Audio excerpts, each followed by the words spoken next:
Alhamdulillahirabbil alamin wassalatu wassalamu ala asyrafil mursalin habibina wa syafi'ina wa maulana Muhammadin sallallahu alaihi wasallam taha alamin wa ala alihi wa sahbihi ajmain amma ba'du. Rabbi shrah li sadri wa yassir li amri wa hlul 'uqdatam min lisani yafqahu qawli saddid lisani wa hadi qalbi bihaqqi sayyidina Muhammad sallallahu alaihi wasallam. Wasadisu yang keenam ya. Qala al-mu'allif rahimahullahu ta'ala wa nafa'ana bih. Radhiyallahu anhu wa jami'il muslimin. Wasadisu yang keenam, syarat sah salat itu adalah al-ilmu bi fardiyatiha, mengetahui kefarduan salat tersebut. Ai bi kaunis salatil mafruḍah, tahu kalau salat itu salat wajib al-fardan. Wa hadza la budda minhu. Nah, ini mau tidak mau harus tahu fi haqqil ami wa ghairi, mau itu orang awam maupun orang alim apalagi ya. Jadi harus mengerti salat itu adalah salat fardu. Dalam keterangan al-qaulut tam fi ahkamil ma'mumi wal imam, maksudnya adalah mengerti rukun-rukun salat gitu. Ada kitab khusus ya. Al-qaulut tam fi ahkamil ma'mumi wal imam. Insyaallah Anda beli juga kitabnya itu. Itu khusus membahas tentang hukum berjamaah antara makmum dan imam. Jadi lebih takhasus di situ kitabnya. Ya. Cari aja kitabnya, beli. Ya. Qala Syarqawi, hadza syartun likulli ibadah, fa kana al-awla isqatuhu. Kata Imam Syarqawi, haza ini apa? Al-ilmu bi fardiyatiha. Mengerti perkara yang wajib itu harus dipahami wajib. Syartun likulli ibadatin, adalah syarat untuk setiap ibadah. Jadi ngerti yang wajib-wajibnya itu syarat untuk setiap ibadah. Kata beliau, fakana al-awla isqatuhu. Maka utamanya nggak usah nyebutin dah syarat sah salat, syarat salat ini, mengerti rukun-rukunnya, mengerti kefarduan, yang nggak usah sebutin dah. Kata beliau, ya zaman itu ya mungkin ulama semua atau para santri semua atau banyak yang alim. Ya, kalau nggak disebutkan sampai sekarang ilmu ini bisa hilang. Alhamdulillah disebutin. Jadi menurut Imam Syarqawi nggak usah disebutin, katanya bahwasanya syarat sah sholat itu adalah mengetahui kefarduan sholat itu. Ya, mungkin beliau di kalangan para ulama ya, jadi dianggapnya nggak perlulah nyebutin itu ada syarat. Tapi oleh ulama yang lain tetap ditulis ya. Ya untuk menjaga kelestarian ilmu. Memang di kalangan-kalangan orang-orang alim kadang-kadang hal-hal yang seperti itu nggak disebutkan lagi karena sudah maklum bidarurah bagi mereka, sudah ketahuan semuanya. Wasabi'u yang ketujuh, alla ya'taqida fardan ay muayyanan min furudiha sunnatan. Dan syarat sah selanjutnya adalah tidak meyakini kefarduan ay muayyanan, yang fardu ain atau yang sudah ditentukan. Muayyanan salah satunya apa gitu, berdiri, rukuk, sujud sudah tertentu, tidak meyakini salah satu rukun salat itu sunnatan menjadi sunnah.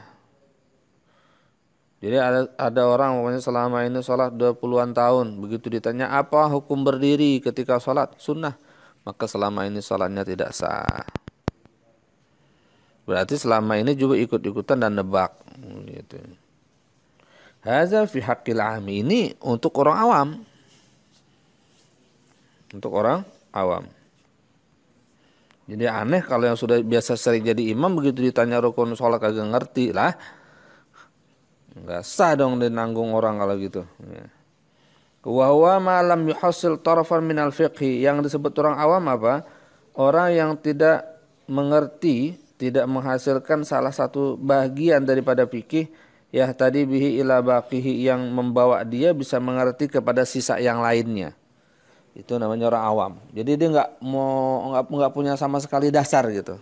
Sehingga untuk mengetahui yang lainnya nggak bisa. Itu orang awam. Kalau ada modalnya hafal kasepatu saja atau hafal safinah, ya insya Allah sudah keluar dari batas orang awam. Jelas ya syarat sah sholat ini. Makanya diulang-ulang agar ilmunya malakat. Kemudian wasaminu yang ke-8 syarat sah sholat adalah ijtinabul mubtilati, menjauhi yang membatalkan sholat. Kalau kita ditanya apa saja yang batalkan sholat, jawabannya paling kentut itu lagi tuh. Ya. Apalagi buang angin itu juga, tidur gitu. Apalagi banyak gerakan. Itu hal-hal yang sudah biasa kita dengar jawabannya. Nah, ada perkara yang membatalkan sholat yang tidak semua orang tahu. Seperti apa? Kata tuwili ruknin qasirin amdan. Memperlama rukun qasir, rukun pendek.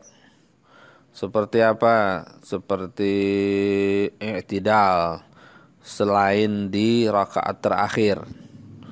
I'tidal pada rakaat pertama, kedua, ketiga, ya. Kalau itu sholat zuhur, asar, isya.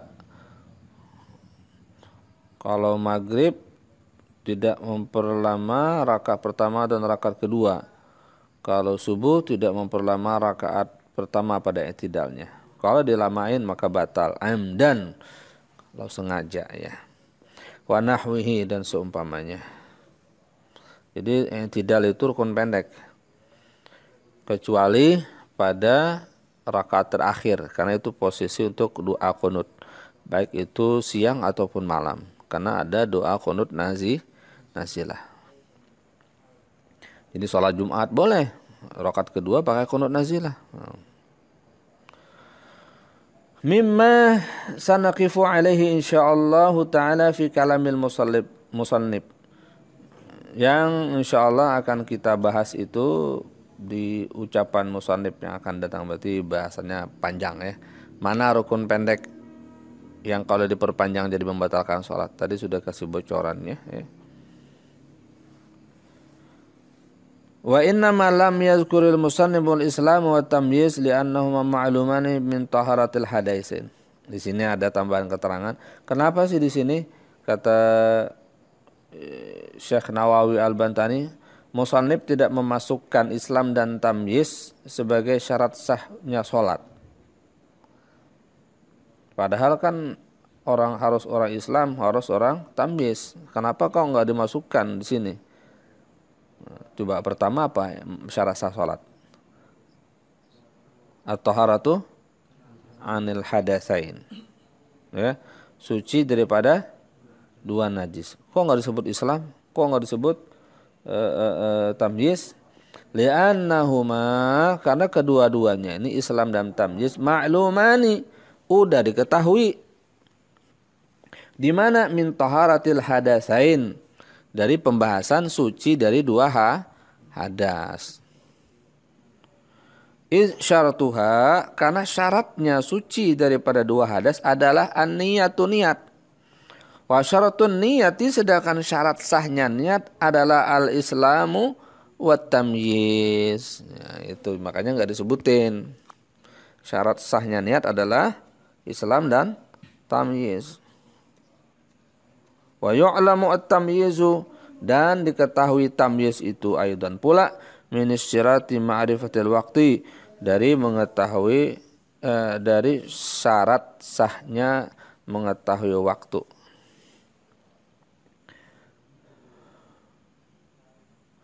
Tanbihun al-ahdatsani isnani.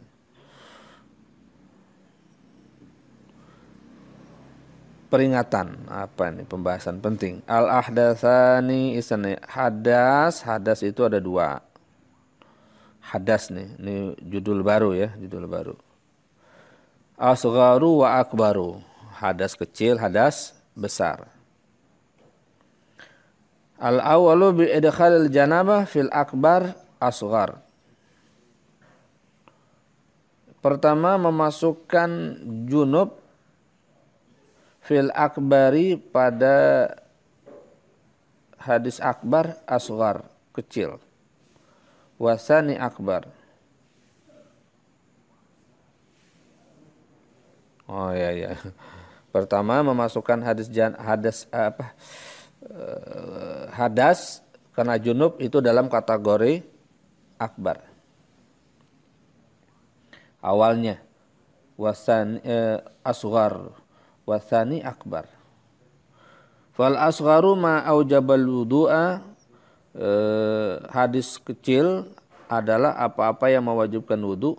Wal akbar ma aujabal ghusla adalah yang mewajibkan mandi. Itu namanya hadas besar. Ini matannya, kita baca syarahnya. Fal asgharu hadas ya.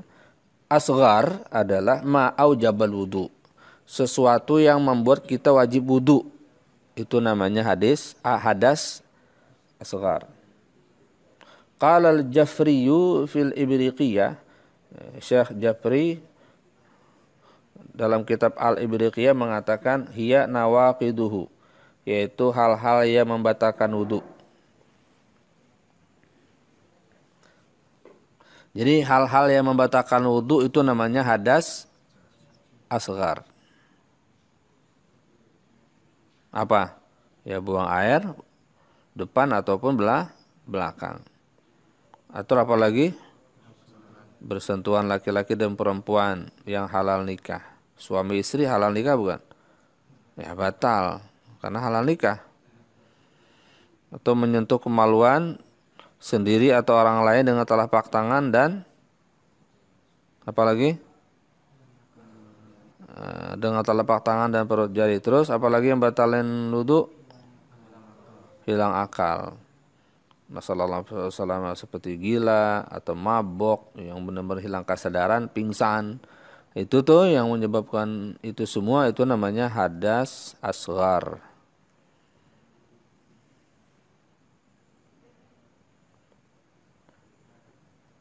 Wal akbar, adapun namanya hadas akbar, ma'au jabal ghusla, sesuatu yang mewajibkan mandi. Wahia al janabatu, yakni junub, haid, nifas, wilada, melahirkan. Haza ala tariqati ba'dihim, ini menurut penjelasan sebahagian ulama.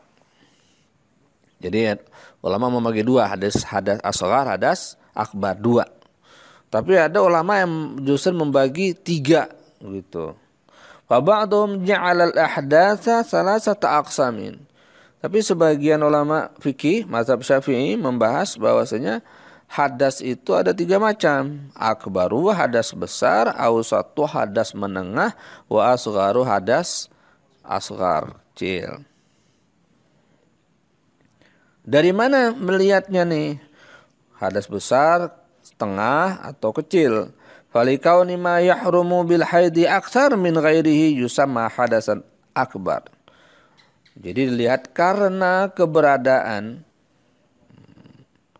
apa-apa yang menjadi haram dengan haid itu lebih banyak dari yang lainnya, yusamma, maka dinamakan hadasan akbar, hadas besar.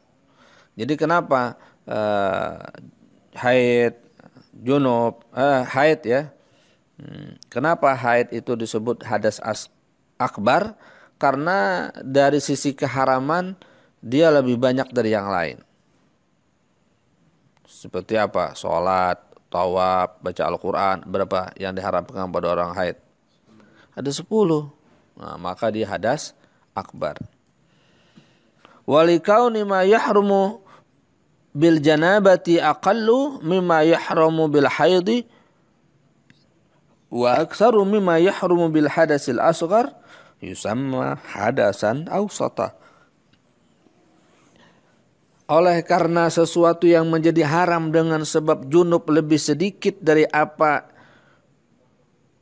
yang haram dengan sebab haid, dan junub itu lebih banyak keharamannya dari hadas kecil, yusamma hadasan awsat, maka hadas junub itu disebut hadas awsat.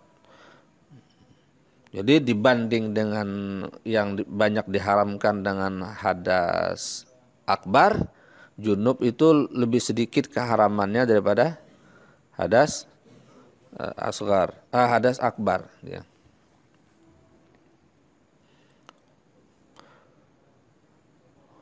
Walikauni ma yahrumu binaqidin, dan karena alasan sesuatu yang haram dengan sebab batal karena wudu, aqallu min zalika, lebih sedikit daripada keharaman yang terjadi pada junub, yusamma, maka sesuatu yang menyebabkan wudu yusamma hadasan asghar, adalah hadas kecil.